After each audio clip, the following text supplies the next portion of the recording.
universal health care. Both Democratic presidential candidates are talking about it. If you don't start out trying to get universal health care. The fact of the matter is that I do provide universal health care. Universal health care idealistically sounds great, but the devil's in the details. Dr. Scott Taylor is an orthopedic surgeon.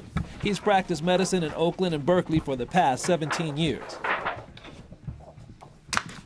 Although he believes universal health care is the right thing to do for the 50 million Americans currently uninsured, does he think the federal government could handle a national health care system? My opinion is no. I think it will be poorly managed, poorly implemented, and there'll be long delays with patients and poor treatment because the mismanagement that we've seen in Medicaid, Medi-Cal, and Medicare is not very efficient. He is also concerned that if the government were to run health care, that the system may not cover the high cost of new technologies. They might limit the new technology that we're able to use that helps people heal faster. This is a relatively new plate that's made for this type of fracture.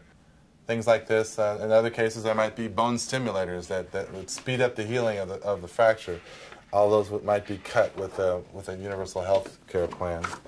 He says patients often wait longer to be seen by doctors in other countries with universal health care because, he says, there are increasingly fewer doctors, and adds partly because doctors are leaving for financial reasons. A lot of the Canadian doctors, after a certain point in the year, they max out on how much they can make with their universal health coverage, and they stop practicing, or they try to move to another country like the United States. And in Britain, almost a third of the workforce of physicians are from out of the country. Dr. Taylor believes at the end of the day, patients with money will get better treatment. Like I said, the affluent people are going to develop their ways around that by paying cash and have a boutique-type setting to get it done right away.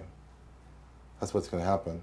Dr. Taylor says in order for universal health care to have a chance, doctors will have to be at the table with politicians putting it together. Reporting from Oakland, this is Hazik Madyoun, KRON 4 News.